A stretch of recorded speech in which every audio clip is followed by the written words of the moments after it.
Allahumma anta rabbi la ilaha illa anta khalaqtani wa ana abduka wa ala ana ahdika wa wa'dika mastata'tu a'udzu bika min syarri ma sana'tu wa abu'u laka bi ni'matika alayya wa abuhu bi dhanbi faghfirli fa innahu la yaghfiru dhunuba illa anta. Sebagai manusia, tentunya kita belum mampu dan bisa mengendalikan sebesar dan sekecil apapun hawa nafsu kita. Dan sebagai manusia, kita belum tentu luput dari kesalahan maupun dosa. Dengan bacaan Sayyidul Istighfar, mudah-mudahan dosa-dosa kita diampuni oleh Allah Subhanahu wa Ta'ala. Assalamualaikum warahmatullahi wabarakatuh. Hamdan wa syukran lillah.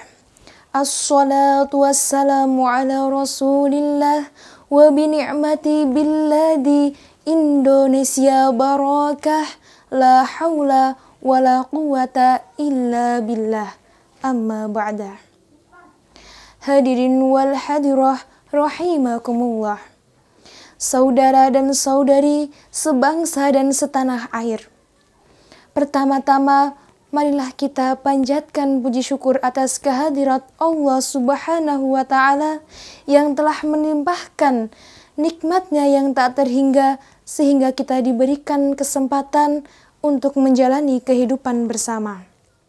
Kedua kalinya, sholawat beserta salam senantiasa tercurah limpahkan kepada junjungan kita, Habibina wa Nabiyina wa Maulana Nabi Muhammad Sallallahu Alaihi Wasallam, putra dari Abdullah dan Siti Aminah yang diutus sebagai uswatun hasanah, pemberi syafaat kelak di yaumil qiyamah. Kita mengingat firman Allah dalam Quran surat Al-Hujurat ayat 13.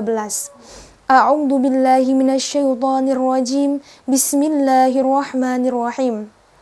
Ya ayyuhan nasu inna khalaqnakum min dzakarin wa untha waj'alnakum syu'uban wa qabailan lita'arafu inna akramakum 'indallahi atqakum innallaha 'alimun khabir. Hai manusia, sesungguhnya kami telah menciptakan kamu dari seorang laki-laki dan seorang perempuan dan menjadikan kamu berbangsa-bangsa, bersuku-suku supaya kamu saling mengenal. Sesungguhnya orang yang paling mulia di antara kamu di sisi Allah ialah orang yang paling takwa di antara kamu. Sesungguhnya Allah Maha mengetahui dan Maha mengenal. Dapat kita ambil kesimpulan bahwa keberagaman adalah realitas yang harus kita terima dan kita syukuri bersama, karena itu semua merupakan anugerah dari Allah Subhanahu wa Ta'ala. Jika engkau menolak realitas yang ada, maka sama saja engkau telah menolak anugerah yang telah Allah berikan padamu. Mengapa manusia diciptakan bukan hanya satu macam saja, melainkan manusia diciptakan bermacam-macam dengan aneka keberagamannya. Dan Allah menciptakan manusia dengan aneka keberagamannya itu dengan satu tujuan, yaitu untuk saling mengenal. Tak kenal maka tak sayang. Saling mengenali berarti saling menyayangi. Lantas untuk apa jika saling mengenali, saling menyayangi, namun pada akhirnya saling menyakiti? Indonesia adalah negara dengan masyarakatnya yang amat majemuk. Beragam budayanya, beragam sukunya, beragam bahasanya, bahkan pula beragam agamanya. Yang akan kita bahas di sini adalah keberagaman agama dan cara pandangnya. Agama adalah sebuah keragaman yang ada di Indonesia. Namun ada apa dengan agama? hingga menimbulkan pertentangan sosial yang dapat merusak perdamaian bangsa. Lahirnya fanatisme buta, persaingan yang tidak sehat adalah fakta yang kita hadapi bersama dalam lingkungan masyarakat kita. Awalnya cuma ejek-ejekan masalah agama dengan budaya, sehingga muncul rasa curiga, iri dan dengki datang secara tiba-tiba, hingga akhirnya menimbulkan konflik sosial yang dapat menyakiti sesama.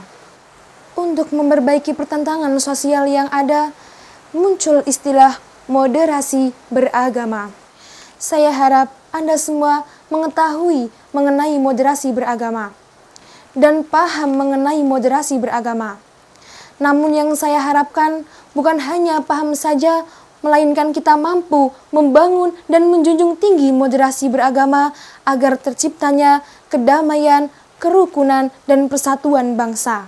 Perlu saya jelaskan bahwa moderasi beragama adalah kata sifat turunan dari kata moderation, yang berarti sedang atau tidak berlebih-lebihan, tidak kekurangan juga tidak kelebihan. Sedangkan dalam Kamus Besar Bahasa Indonesia, moderasi berarti pengurangan kekerasan dan juga penghindaran keekstriman. Maka jika kata moderasi disandingkan dengan kata beragama menjadi moderasi beragama, istilah itu merujuk pada pengurangan kekerasan atau menghindari keekstriman dalam cara pandang, sikap, dan praktik beragama. Itu mengapa moderasi beragama harus ada di Indonesia. Karena adanya pertentangan sosial, pergesekan sosial, bahkan intoleran dan ekstremisme harus kita hadapi bersama dengan adanya moderasi beragama. Sehingga nantinya moderasi beragama menjadi pemersatu bangsa. Ada orang yang ingin mengubah ideologi bangsa dengan mengatasnamakan agama. Pertentangan sosial yang muncul karena perbedaan cara pandang agama dengan budaya yang memang sudah tentu berbeda. Pertentangan dalam bidang politik, bahkan pemilihan pemimpin negara yang amat gaduh hanya karena perbedaan agama. Ada pula jihad yang bukan pada jalannya. Untuk apa jihad? Untuk apa yang namanya jihad jika mengkafirkan sesama, saling membunuh, dan bahkan menghalalkan darahnya? Mereka itu adalah orang-orang yang tidak ingin merasakan persatuan bangsa, tidak ingin merasakan kedamaian bersama, dan tidak ingin merasakan kerukunan bersama. Mereka adalah orang yang terlibat dalam intoleran dan juga ekstremisme yang menimbulkan robohnya persatuan bangsa.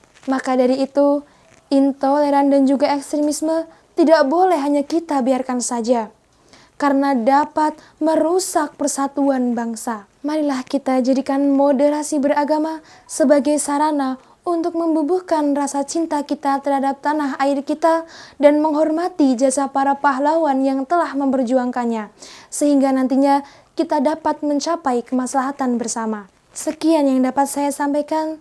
Apabila terdapat kesalahan maupun kekurangan, saya mohon maaf yang sebesar-besarnya.